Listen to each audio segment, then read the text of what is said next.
Breve historia del erotismo, por Georges Bataille. 1. Advertencia.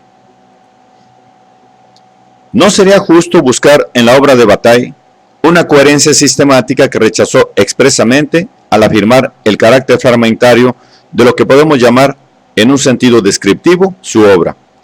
No se trata solo de la diversidad de géneros que la constituyen, los que van desde el relato o la poesía hasta el estudio sociológico y filosófico, sino del deslizamiento que se produce dentro de cada género hacia otra cosa. El relato literario se transforma, sin dejar de ser lo que es, en pornografía, y la pornografía en estricta meditación filosófica. La escena del libertinaje culmina en una meditación sobre el ser. El tratado de economía, que lleva el sugestivo título de La parte maldita, implica, a su vez, una idea filosófica, y esta linda con la poesía, y la poesía con el erotismo. Fragmentos, pero todo fragmento debe serlo de alguna unidad, que precisamente se ha fragmentado. Sin embargo, en Bataille, esa unidad previa, y por consiguiente metafísica, falta. Son fragmentos de una unidad ausente, pero ausente en sentido absoluto, vale decir, de una unidad que no existió nunca y que no puede existir. La fragmentariedad no es, por lo tanto, retórica, sino, y empleo una palabra que tal vez Bataille no hubiese aprobado, ontológica. La muerte de Dios y, ya en lo paródico filosófico, del saber absoluto, y su correlato, la muerte del hombre, inician lo que Nietzsche llamó el desmigajamiento del todo, de la unidad. Bataille asume las consecuencias de esta fragmentariedad, o, dicho de otra forma, se entrega a lo fragmentario con la alegría y el sufrimiento de un descubridor. Escritos que no comienzan, o donde la palabra comenzar adquiere una nueva significación, porque en realidad continúan otra cosa. Se inscriben en otro escrito que tampoco comienza, y que no terminan. Más correcto sería decir que se suspenden ahí, en una leve puntuación, en un pulso que seguirá su latido en otra parte, transformado en otra cosa. La actitud de Bataille frente a la filosofía como sistema, vale decir como recuperación abstracta de esa unidad inexistente, malabarismo por el cual lo imaginario despoja tanto a lo real como a lo simbólico de su carácter de fuerza, se justifica como asunción de lo fragmentario. Su actitud hacia la filosofía y hacia los filósofos enraiza aquí. Igual que Nietzsche, su actitud hacia los filósofos, el clérigo, el universitario, es negativa. Ambos rechazan a ese hombrecito especializado en un pensar al margen de la vida, a ese individuo que no quiere cambiar la vida concreta, sumergido en un sistema que le da la ilusión de saber todo mediante una nada de vida. El sarcasmo adquiere en Bataille una concreción teórica capital. Se trata de establecer lo que afirma la vida y de jugarse la vida en todo lo que la desborda, en esa afirmación que lleva cada parte a sus límites, para que estalle y encuentre lo otro. Otro fragmento que es también fragmento de otro fragmento, que no implica ningún universo, que lo recoja para adjudicarle un sentido trascendente. Nada permanece, nada está inmóvil. Siempre hay que llevar todo, desde los conceptos y los escritos hasta la propia existencia, hasta el límite de lo posible e imposible, y desde ahí a otro límite que también debe ser transpuesto mediante una aceptación absoluta de la multiplicidad. En lo activo, el sí nietzscheano, opuesto al pesimismo de la acción, al no a la vida. El erotismo adquiere, en este marco general de lo fragmentario, su significación.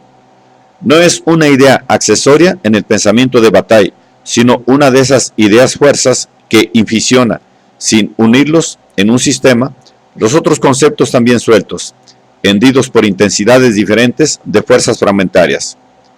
Rechazada la religión y el sistema filosófico como soluciones que satisfagan la necesidad de unidad que tiene el hombre como ser fragmentario, necesidad de muerte, porque el fragmento, lo dividido, quiere ser todo, y para hacerlo solo puede, descreído de los medios imaginarios, recurrir a disolverse como fragmento, vale decir, morir.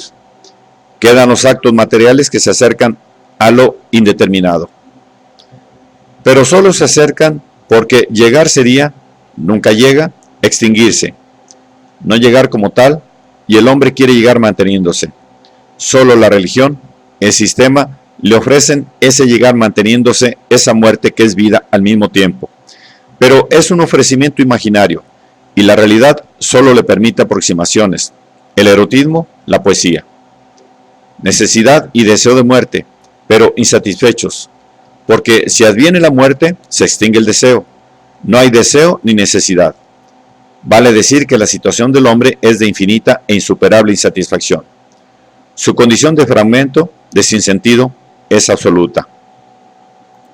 Según Bataille, el erotismo difiere de la sexualidad de los animales porque la sexualidad humana está limitada por prohibiciones y el terreno del erotismo es el de la transgresión de esas prohibiciones. Hay que tener en cuenta, no obstante, que si bien la sexualidad humana difiere de la animal, no la suprime, en realidad la supera, en el sentido hegeliano de negar conservando, sino que la mantiene como algo salvaje a lo que rodea de rejas, de tabúes, de prescripciones, de leyes, etc. La sexualidad humana está construida en la sexualidad animal y, por consiguiente, a pesar de todas las distinciones que pueden señalarse, en el fondo siempre hay el hacer de los animales que construyen el retorno del desenfreno sexual. Pero este desenfreno debe ser y es dominado en aras de una utilización diferente de su energía, la del trabajo. Se domina la sexualidad mediante un espeso conjunto de prohibiciones. La sexualidad, entonces, no tiene sino dos alternativas. O se somete al imperativo civilizatorio y acepta satisfacerse inocuamente en el marco total de las prohibiciones, o se transforma en erotismo, cuya principal característica es la de transgredir toda prohibición, hasta el punto de que puede decirse que sin prohibición no habría erotismo. Esto nos aleja, en un segundo momento, de lo que comúnmente se entiende por erotismo: la reducción de lo sexual a algo intrascendente. No debe confundirse el erotismo con la llamada libertad sexual, ni con la pornografía, ni con la difusión masiva de libros y folletos de poses sexuales. Lo cual no quiere decir, a la inversa, que el erotismo ignore la libertad y las poses, las utiliza, las conoce a todas perfectamente, pero va más allá. Tanto la libertad como las poses solo son momentos de una ascesis, participan, junto con un desenfreno rayano en la locura, en una retórica. También aquí, como en la retórica poética, la retórica tiene un carácter instrumental. En ningún caso la retórica por sí sola puede realizarse como obra. El conocimiento de todas las poses no es capaz de lograr el acto erótico. Tanto las poses más ingenuas como las más perversas necesitan, para adquirir carácter erótico, ser trascendidas por ese momento deslumbrante de la mente que Sade llamó apatía. La fenomenología bateyana del erotismo demuestra que, en su esencia, el erotismo está vinculado con la sangre, que no hay erotismo sin sangre y, lo que la sangre simboliza, la muerte. De ahí la frase que repite insistentemente: el erotismo es la aprobación de la vida hasta en la muerte. El erotismo surge de la dialéctica entre lo continuo, ser, y lo discontinuo, el sujeto, que experimenta el deseo de continuidad, que no puede sino ser deseo de muerte. El hombre, como ser reparado o discontinuo, anhela y teme la continuidad. Si prima el temor, tenemos el tiempo profano, el tiempo común, cotidiano, sin relieve, sumido en un opaco y continuo deslizamiento sin alternativas. Si prima el deseo, el terrible deseo de la continuidad que irrumpe a través del temor, entonces tenemos el tiempo sagrado, el tiempo de la transgresión y de la fiesta, del sacrificio y de la licencia sexual. Bataille analiza tres tipos de erotismo: el erotismo de los cuerpos, el erotismo del corazón y el erotismo sagrado. El erotismo de los cuerpos consiste en una violación del ser de los participantes. Se trata de un movimiento donde la desunión de los cuerpos busca, mediante una desesperada unión, la continuidad del ser. Busca, más allá de lo propio, del sí mismo, encontrar ese bloque originario indiviso que no puede ser logrado, porque sería morir, y morir es ya no lograrlo nunca, pero que nos brinda, en el límite, en el punto donde se desfallece, su imagen, su presencia ausente, la pequeña muerte. La violencia es el principal atributo de esta asesina voluntad de disolver lo constituido, de buscar lo continuo. Por eso Bataille puede decir que toda la puesta en marcha erótica tiene como principio una destrucción de la estructura del ser cerrado. Y en este sentido, Sade, con su monstruosa exageración, y el erotismo siempre es exageración, incluso en la frialdad y el silencio, ilumina este aspecto sangriento. La desnudez, la obscenidad, las figuras del desenfreno, pienso en la filosofía en el tocador, el sadismo y el masoquismo son formas que adquiere esa soberana voluntad expresiva del deseo de muerte. El erotismo del corazón consiste en la búsqueda de la unidad, rota por la discontinuidad mediante la pasión amorosa. Es también, por supuesto, la búsqueda de un imposible. De allí que lo que distingue la pasión es un halo de muerte. Se trata de unirse al ser amado. Se necesita tanto ser amado, que es el único puente posible para salir de la angustiante soledad del ser humano, que ante la sola idea de perderlo, surge el fantasma de la muerte como una realidad imperiosa. El objeto amado, la amada, el amado, es la imaginaria unidad buscada, y su ausencia marca la discontinuidad insuperable. La evidencia del ser solo, que a su vez, en retorno, agudiza hasta el límite el deseo de muerte. Sin el amado, la vida no vale la pena de ser vivida, y es preferible morir. El amado es el común denominador que vuelve imaginariamente omnímodo al paciente sufriente del deseo, que a través de la pasión amorosa surge como deseo de vida, mientras que es en realidad voluntad de muerte. El erotismo religioso, salvo Nietzsche, ¿quién ha visto como Bataille lo oculto detrás de los términos más prestigiosos de la jerga filosófica o teológica? Está también ungido al desenfreno de las poses y de los actos sangrientos. El muero porque no muero, así como el desenfado de los gestos de las vírgenes en toda la iconografía religiosa, y los cuchillos de sílex abriendo miles de pechos exaltados por la posibilidad de ofrendarse, o copas de vino y hostias que insisten sobre la historia con la pasión y muerte del mismo Dios, no son sino los éxtasis de un movimiento trágico, de horror y sangre, recorriendo un trayecto que se extiende desde el homínido primitivo hasta las grandes civilizaciones actuales. El sacrificio implica la muerte de la víctima, lo que es igual a la destrucción de un objeto, y la participación de los asistentes en un elemento sagrado. Lo sagrado es justamente la continuidad del ser, que se revela en un rito sangriento, mediante la muerte de un ser discontinuo, dice Bataille. En el fondo se rompe, mediante la violencia, una discontinuidad. La experiencia mística, en la medida en que tenemos fuerza de esperar una ruptura de nuestra discontinuidad, introduce en nosotros el sentimiento de la continuidad. Y repite, lo que está en juego en el erotismo es siempre una disolución de las formas constituidas. No es casual, tampoco, que Bataille introduzca el concepto de poesía, cuando quiere ayudar a percibir plenamente el lugar a que nos quiere conducir. La poesía lleva al mismo punto que cada forma del erotismo, a la indistinción, a la confusión de los objetos distintos. Nos lleva a la eternidad, nos lleva a la muerte, y por la muerte a la continuidad. Por la poesía, que abre un hueco en el lenguaje, el proceso de negatividad o destrucción irrumpe en lo más profundo de lo humano y lo trastoca.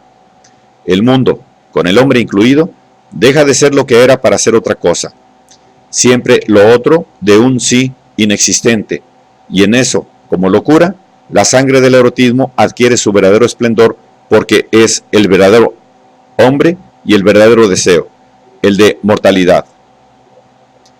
En un ensayo sobre Bataille se dice que la fiesta, el derroche, la pura afirmación, el libertinaje, y podríamos agregar la poesía, son considerados como crímenes, transgresión de los límites en los cuales el hombre del humanismo se encerró, individuado, convertido en sujeto mediante la racionalidad laboriosa.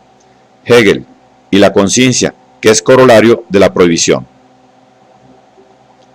Bataille, tanto como Nietzsche, pensamiento del sí, de la total afirmación, implican una ética.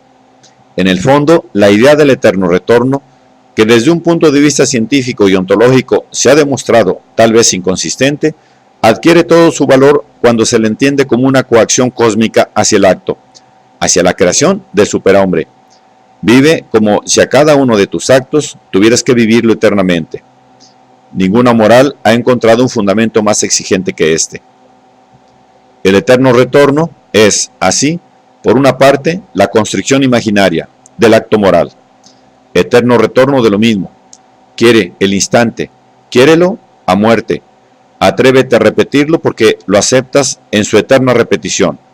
Y por la otra, pero articulada, el instante donde desaparece la ontología clásica. De ahí la crítica a la verdad, al sujeto, etc. Temas centrales de Nietzsche y que en su beta más honda se sustentan en este pensamiento trágico de la circularidad. También Bataille afirma el sí. No se deja engañar por las teorías, por las filosofías, por las ciencias. Las asimila, las recorre no como una galería de muertos, sino fragmentándolas, rescatando los coágulos que le hablan en su lenguaje, montándolas en un único discurso revolucionario, sin autor, poniéndolas a prueba en el sexo de una muchacha ebria que de golpe adquiere un sentido horroroso, divino, como Madame Eduarda. Es como si hubiera que recoger todo para arrojarlo a la calle, no para conservarlo en un museo, sino para arrojarlo en un basural, en un prostíbulo o un manicomio.